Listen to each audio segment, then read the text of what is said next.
దొంగలకు నాయకుడు. పూర్వం ఒక అరణ్యంలో ఒక గజ దొంగల ముఠా ఉండేది. ఆ దొంగలు ఆ చుట్టుపక్కల ఎన్నో దొంగతనాలు చేసి అంతులేని సొమ్ము కొల్లగొట్టారు.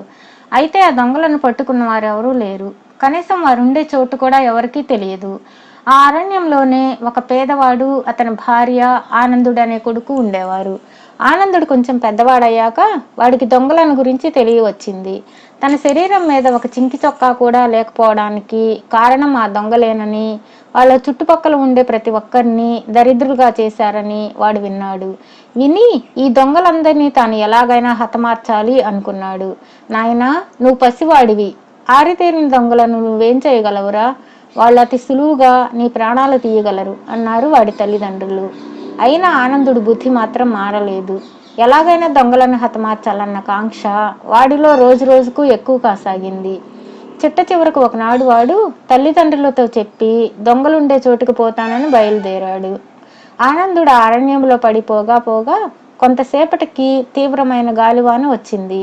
వానకు తడుస్తూ దారి తెన్ను కనబడని ఆ అరణ్యంలో పడి కొంత దూరం వెళ్ళగా దూరాన వాడికి ఒక దీపం కనబడింది. ఆనందుడు ఆ దీపం ఉన్న చోట గుర్తుపెట్టుకుని నేరుగా వెళ్ళి ఒక భవనం చేరుకుని తలుపు తట్టాడు. అది చాలా పెద్ద భవనం. అరణ్యం మధ్య అంత పెద్ద భవనం ఉంటుందని ఆనందుడు కలలో కూడా ఊహించలేదు. అది దొంగలుండే భవనం. ఒక ముసలిది వచ్చి తలుపు తెరిచింది. ఇంట్లో ఆ ముసలిది తప్ప ఆ సమయాన ఇంకెవరూ లేరు. అవ్వా, బయట చాలా దారుణంగా ఉంది, లోపలికి రావచ్చా అన్నాడు ఆనందుడు. లోపల నీ గతి ఇంకా దారుణంగా ఉంటుంది నాయన, లోపలికి మాత్రం రాకు అన్నది ముసలిది. ఎందుకనవ్వా అని అడిగాడు ఆనందుడు. ఎందుకనా? ఇది దొంగలుండే చోటు. వీళ్ళు నన్ను ఎత్తుకొచ్చి నా చేత అడ్డమైన చాకరీ చేయించుకుంటున్నారు. వీళ్ళకి దయాదాక్షిణ్యాలు ఏ కోశానా లేవు. కనిపించిన మనిషి దగ్గర ఏమున్నా లాగేసుకుంటారు. ఏమీ లేకపోతే ప్రాణాలైనా తీసుకుంటారు అన్నది అవ్వ.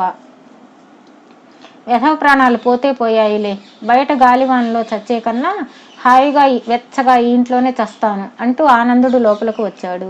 ఇంటి నిండా ధనం కుప్పలు కుప్పలుగా పోసి ఉన్నది. ఆనందుడు ఆ కుప్పల మధ్య చోటు చేసుకు పడుకొని నిద్రపోవడానికి కళ్ళు మూసుకున్నాడు.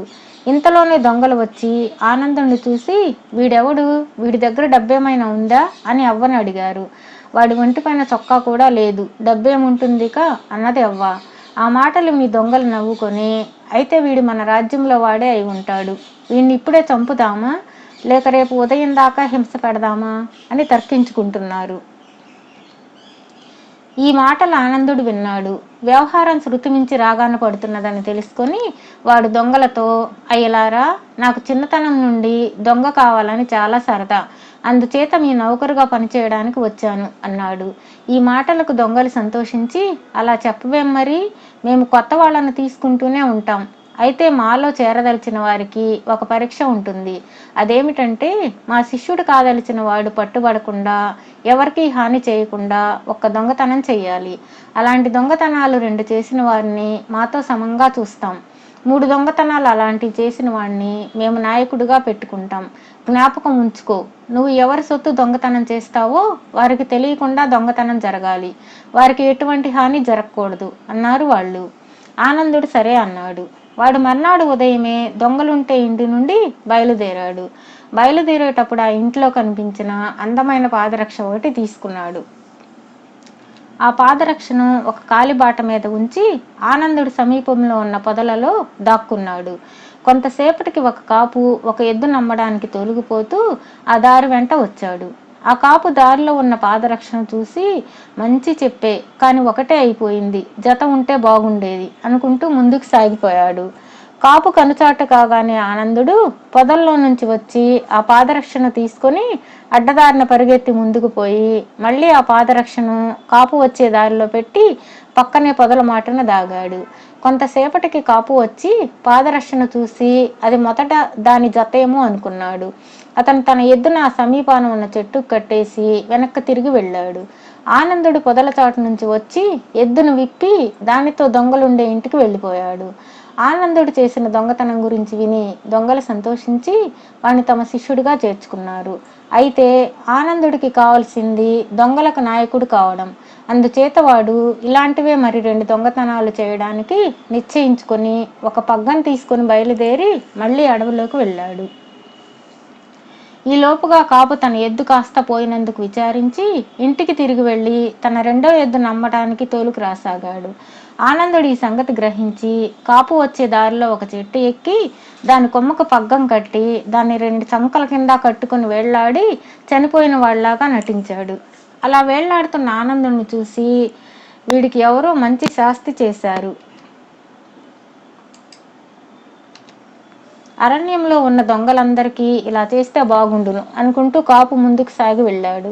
కాపు కనుచూపు మేరు దాటగానే ఆనందుడు తన చేతులు పగ్గం పుచ్చులో నుంచి లాగేసుకుని అడ్డదారిన ముందుకు వెళ్ళి కాపు అటుగా వచ్చేలోగా మరో చెట్టుకు వెళ్లాడబడ్డాడు.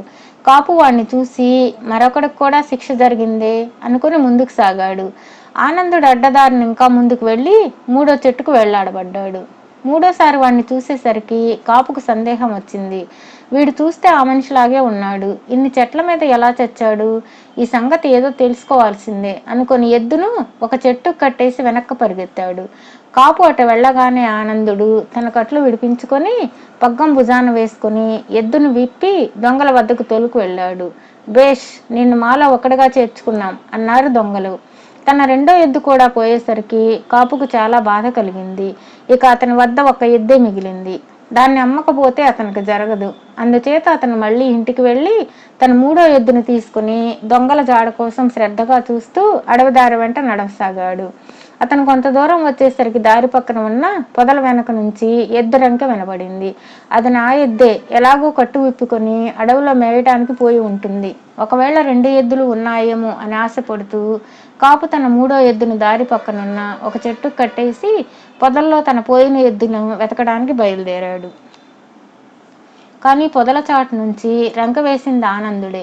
కాపు పొదల్లోకి వెళ్ళగానే వాడు యువతలకు వచ్చి 3వ ఎద్దును కూడా విప్పుకొని దొంగల వద్దకు తోలుకు వెళ్ళాడు. జరిగిందంతా విన్నాక దొంగల నాయకుడు నియమం ప్రకారం ఆనందుడిని తమ నాయకుడిగా ఆమోదించారు.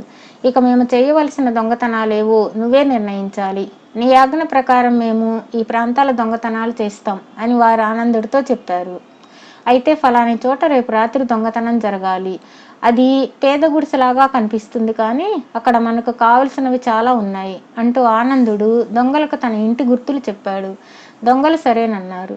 తర్వాత ఆనందుడు ఒంటరిగా తన ఇంటికి వెళ్ళి తన తండ్రితో, నాన్న, రేపు రాత్రికి మన ఇంటికి దొంగలందరూ వస్తారు, అందుచేత నువ్వు వెళ్ళి రాజపటులను తెచ్చి ఇంట్లో దాచిపెట్టి ఉంచు, దొంగలందరూ దొరికిపోతారు అని చెప్పాడు.